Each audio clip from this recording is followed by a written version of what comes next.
Assalamualaikum warahmatullahi wabarakatuh. Salam sejahtera bagi Anda semua. Pemirsa, selamat bertemu di podcast Suara Hukum. Podcast Suara Hukum bertujuan untuk melakukan edukasi hukum pada umumnya dan hukum ekonomi pada khususnya bagi masyarakat luas.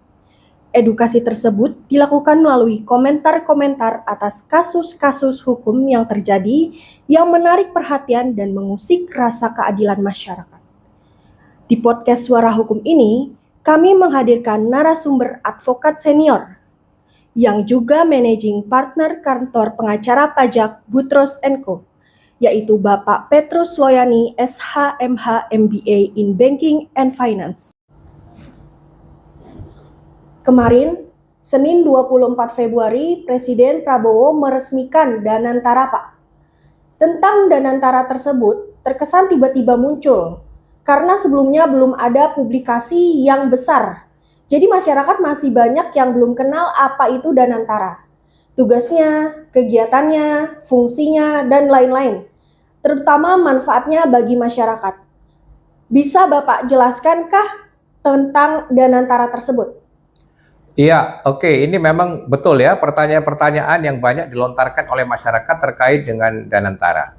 Ya, Danantara secara etimologis itu akronim atau singkatan dari Dana, Anaganta, dan Nusantara. Nah, kata Anaganta itu adalah dari bahasa Sanskerta, maksudnya atau arti harafiahnya masa depan. Jadi seperti yang dijelaskan oleh Presiden di dalam hari ulang tahun partainya, Partai Gerindra. Danantara itu berarti suatu daya atau kekuatan bagi masa depan Nusantara. Ya, tentu Nusantara yang dimaksudkan adalah bangsa dan negara Indonesia. Itu yang pertama. Nah, pertanyaannya, apa sih sebenarnya Danantara? Danantara itu tidak lain sebenarnya satu holding company, ya, entitas hukumnya atau legal entity-nya itu sebenarnya entitas holding company. Holding company dari beberapa atau tepatnya 7 BUMN besar, ya, ada bank, ada Pertamina, ada PLN, dan ada Min ID. Sebagai holding, dia katanya gitu ya memiliki startup atau paid up capital, ya, modal di setor kira-kira awalnya itu lebih dari 300 triliun yang nanti diharapkan badan ini atau holding company ini mengelola lebih dari 16.000 triliun. Ya. Nah, pertanyaannya adalah mengapa Presiden Prabowo mendirikan Danantara ini? Ya, Danantara ini kalau di beberapa negara yang lain, katakanlah di negara ASEAN yang lain lah, ya Singapura itu ada Temasek dan di Malaysia ada Kasana. Tapi tentu ini belum bisa apple to apple kalau dibandingkan dengan dua holding company di negara tetangga itu. Karena holding company di negara-negara itu umurnya sudah lama, ya. Seperti Temasek itu udah tahun 7 bulan lebih berdirinya di Singapura. Kasana itu sudah tahun 80 ke 90-an berdiri di Malaysia. Jadi sedangkan Danantara ini kan baru kemarin diresmikan. Ya, tapi intinya adalah holding company yang mengelola aset, ya, dari 7 BUMN itu yang pertama. Nah, apa gunanya aset itu dikelola? Aset ini tentu terutama kekuatan kapital, ya, kekuatan kapital. Tujuannya adalah jelas untuk melakukan investasi, gitu, investasi yang dilakukan oleh negara secara komersial dan profesional, gitu. Baik itu di sektor real maupun di sektor finansial. Tapi tentu rasanya lebih diutamakan yang di sektor real, ya, manufacturing, industri, dan lain sebagainya. Nah, investasi itu bisa dilakukan dengan berbagai cara. Entah dia betul-betul membentuk satu PT lagi untuk investasi di satu bidang tertentu, bidang bisnis tertentu, entah dia melakukan akuisisi, gitu, baik saham atau aset dari perusahaan yang sudah ada untuk dikembangkan. Atau mungkin dia melakukan aksi korporasi melalui merger, misalnya beberapa perusahaan di-merge sama dia untuk dibesarkan, dikelola lebih baik, ya, gitu. Entah melalui pendekatan strukturisasi modal atau melalui pendekatan tata kelola atau manajemen yang baru dan lain sebagainya. Ada banyak teknik dan pendekatan untuk melakukan investasi itu. Ya, sekali lagi bisa betul-betul baru investasi baru, bisa melalui akuisisi, bisa melalui merger dan lain sebagainya. Ya, atau bahkan hanya penempatan modal, semacam factoring begitu di berbagai perusahaan untuk maksud dan tujuannya melakukan strukturisasi modal di perusahaan itu dan memperbesar, memperkuat gitu untuk jangka waktu tertentu. Lalu setelah perusahaan itu besar, dia menarik diri kembali. Jadi ada banyak teknik itu. Nah, itu secara inti core business dari lembaga holding Danantara ini.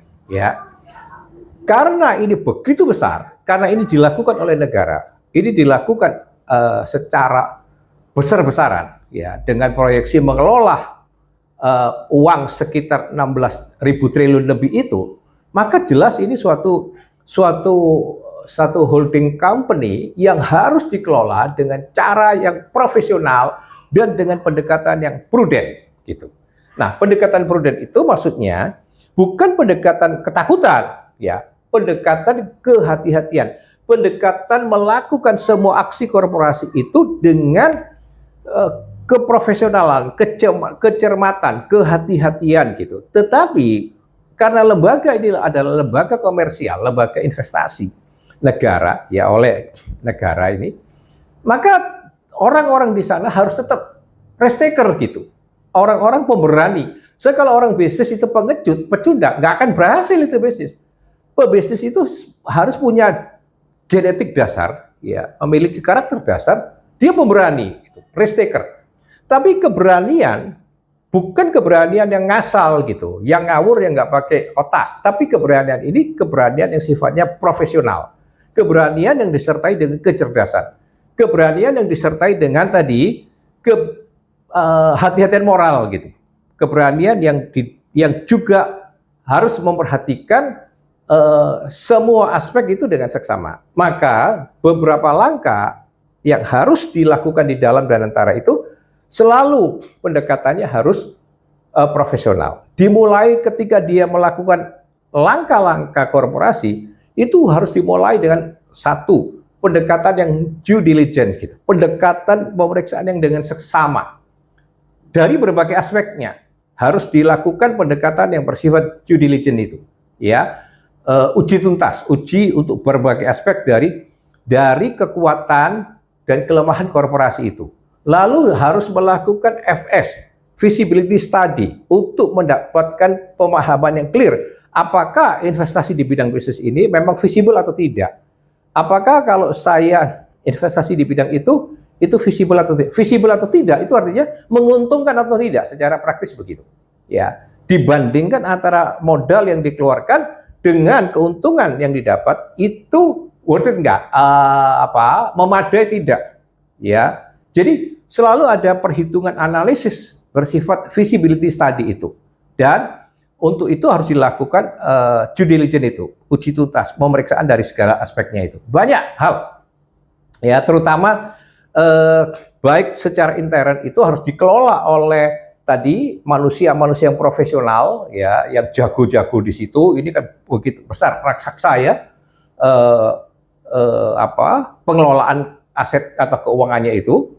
Maka tentu sumber daya manusia di dalam Danantara itu sendiri harus yang sangat capable, ya, sangat kredibel, punya integritas yang baik, gitu ya.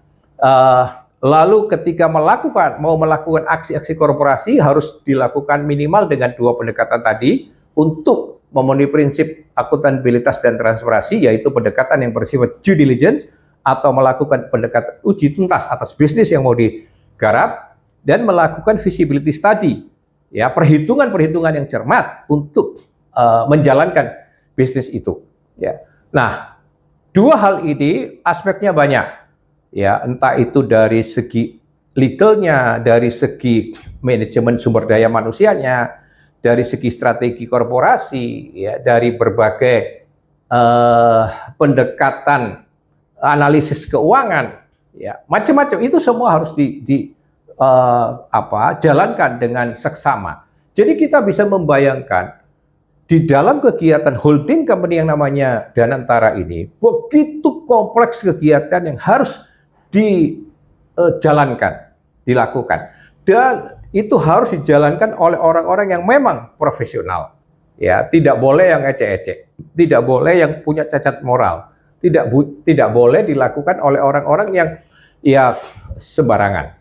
Ini punya negara, artinya modal Danantara bagaimanapun kan berasal dari uangnya rakyat gitu, dari uangnya pajak, dari uang APBN, ya, dari uangnya BUMN itu bagaimanapun kan tetap aja BUMN misalnya itu kan modalnya adalah milik negara, modalnya berasal dari APBN, ya. Selain tentu BUMN sendiri itu wajib mengenerate dia secara komersial, tetapi modal dasarnya pemiliknya kan adalah negara, yang berarti juga berasal dari atau bersumber dari dananya, modalnya itu dari uang rakyat. Ya, jadi karena itu kita harus ikut mendukung Presiden Prabowo itu ketika beliau menggarisbawahi bahwa Danantara ini harus bisa dipastikan bisa diaudit oleh siapapun. Itu suatu hal penegasan yang hebat, yang luar biasa menurut saya. Dan kemudian beliau juga sedemikian rupa menekankan bahwa saya akan melakukan atau melawan korupsi dengan sekeras-kerasnya. Nah, mengaudit dan melawan korupsi yang sekeras-kerasnya itu kita percaya karena Pak Prabowo di mana-mana selalu komitmennya digarisbawahi, ditekankan, diulang-ulang bahwa beliau komit untuk memberantas korupsi. Holding company yang begini besar memang rawan pada penyalahgunaan. Ya, ini kan uang persoalannya. Kalau tidak dikelola dengan baik oleh orang-orang yang berintegritas, yang loyal, ya, yang sungguh-sungguh militan di situ, yang tidak bisa loyalitasnya itu berganda, ya, ini sesuatu yang memang pengawasan itu kontrol harus kuat. Apalagi bahwa ini sudah tidak boleh ada orang-orang partai masuk. Nah, itu luar biasa, ya. Dan maksud tujuan Presiden membuat Danantara ini kan demi kepentingan tadi kejayaan Nusantara gitu. Kejayaan ekonomi untuk anak bangsa. Nah, jadi segi positifnya luar biasa. Kita tidak boleh terus-menerus hanya nyinyir. Yang penting sekarang membantu bagaimana pengawasan itu. Ya, kalau kemudian kita mendapatkan informasi dan apalagi data-data yang konkret tentang praktek-praktek penyimpangan. Ya, yang dikhawatirkan itu kan seperti penyimpangan-penyimpangan penyalahgunaan jabatan dan kewenangan oleh struktur Danantara itu sendiri, misalnya melakukan investasi yang berkolusi dengan pihak lain yang padahal itu nggak visible, ya, padahal itu nggak disertai dengan due diligence dulu misalnya. Nah, itu kan sudah merupakan awal dari penyimpangan gitu. Ya, harus orang-orang intern Danantara itu sendiri harus berani mengungkapkan itu, harus berani melaporkan. Nah, jadi ada built-in control gitu di dalamnya.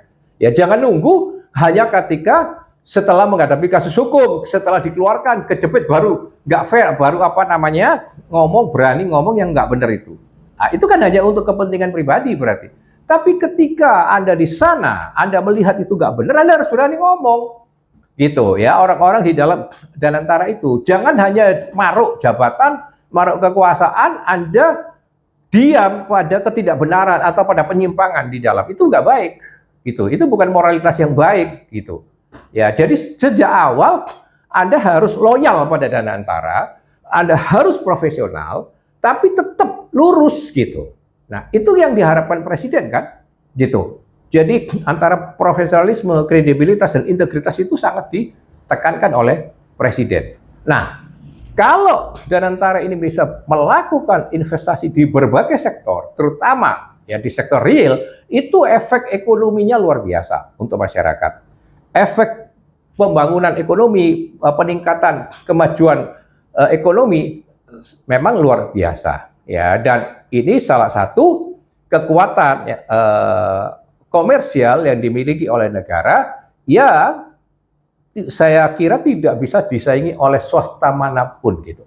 Swasta di garis swasta silakan bergerak, ya. Tetapi pada sisi yang lain ada kekuatan negara yang juga bergerak untuk menyejahterakan rakyat. Jadi apa? ini suatu keseimbangan yang baik gitu. Keseimbangan ekonomi untuk sekali lagi kesejahteraan, kemakmuran bagi anak bangsa. Dan di dalam konteks seperti inilah kita harus melihat secara positif Danantara ini, tetapi juga pada sisi yang lain tetap harus kritis dan ikut memberikan bantuan atau bahkan partisipasi yang konkret untuk ikut mengawasi jalannya Danantara. Itu catatan saya dan informasi saya tentang Danantara, dan salam merah putih.